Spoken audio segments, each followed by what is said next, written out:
ایک اعرابی آیا جس نے ایک گوہ کا شکار کیا ہوا تھا اور اپنی آستین میں لے کر ہمارے قریب آیا اور کہنے لگا کہ یہ جماعت کس کی ہے، کس کے پاس آپ کھڑے ہیں، یہ شخص کون ہے؟ تو حضرت عمر فاروق فرماتے ہیں کہ لوگوں نے اس سے کہا کہ یہ اللہ کے نبی ہیں صلی اللہ علیہ وآلہ وسلم۔ تو وہ اعرابی کہنے لگا کہ میں تو کلمہ نہیں پڑھتا، میں تو آپ کے نبی کو نہیں مانتا، بلکہ وہ صفوں کو چیرتا ہوا جب آقا کریم رؤوف الرحیم رحمت للعالمین کے پاس پہنچا تو اس نے وہ الفاظ بولے کہ میں یہاں پر بیان نہیں کر سکتا۔ حضور کے بھرے دربار میں اس نے بڑے سخت جملے حضور کی شان میں بولے۔ تو حضور علیہ الصلوۃ والسلام نے جب یہ سنے، حضرت عمر فاروق عرض کرنے لگے یا رسول اللہ اگر اجازت ہو تلوار میرے ہاتھ میں اس کی گردن نہ اڑا دوں؟ تو حضور نے فرمایا اے عمر ابھی آپ جلدی نہ کریں، کیونکہ میں یہاں پر ایک جملہ عرض کرنا چاہوں گا کہ حضور کی نگاہ نبوت دیکھ رہی تھی کہ یہ کلمہ پڑھ کے جائے گا، یہ کلمہ پڑھ کے جائے گا یہاں سے، تو اگر میری قوم مجھے جلد باز نہ کہتی تو آج میں آپ کو قتل کر دیتا۔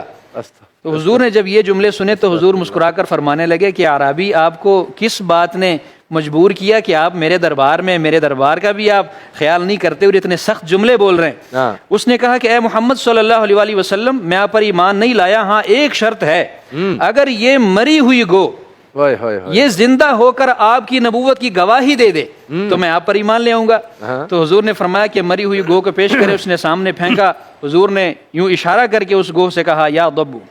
وہ تھی تو مری ہوئی لیکن حضور کے اشارے پر قربان، حضور کے مبارک الفاظ پر قربان، وہ مری ہوئی گو اس میں جان آ جاتی ہے، عرض کرتی ہے لبیک و سعدیک یا رسول اللہ صلی اللہ علیہ وآلہ وسلم۔ تو حضور نے فرمایا اے گوہ اس اعرابی کو تو بتا کہ تو عبادت کس کی کرتی ہے؟ وہ گوہ بول اٹھی کہ الذی فی السماء عرشہ وفی الارض سلطانہ وفی البحر سبیلہ وفی الجنت رحمتہ وفی النار عذابہ۔ اس نے کہا یا رسول اللہ میں تو اس رب کی عبادت کرتی ہوں کہ جس کا عرش آسمانوں پر ہے، میں تو اس رب کی عبادت کرتی ہوں کہ جس کی بادشاہت زمین پر بھی ہے، جس کے راستے پانی پر بھی ہیں،